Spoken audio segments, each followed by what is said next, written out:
اے کپتان تیری قید کو سلام۔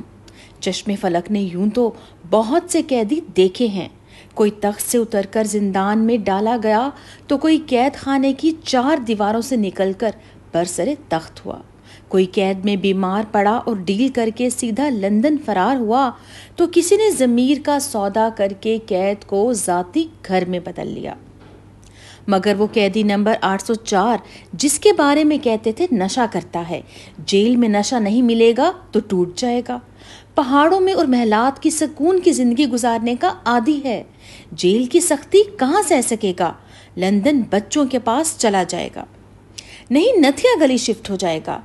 60 ڈگری کا ٹمپریچر ہے، بغیر بجلی بغیر ہوا کے، اب تو پکا ڈیل کر کے خیبر پختونخوا منتقل ہو جائے گا۔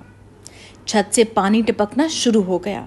باتھ روم بھی جیل کے کمرے میں ہی ہے، اب نہیں سہ سکے گا، بس بنی گالا کی صفائی شروع ہو چکی ہے، بیوی بھی جیل میں آ گئی، بچوں سے پورا سال بات نہیں کروائی، ڈاکٹر نہیں ملنے دیا، کتابیں چھین لی،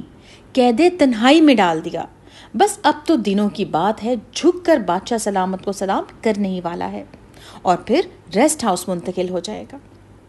2 سال 730 دن اور ہر دن میں شاید 2 درجن ایسی ہی خبریں کہ وہ جھکنے والا ہے، ٹوٹنے والا ہے،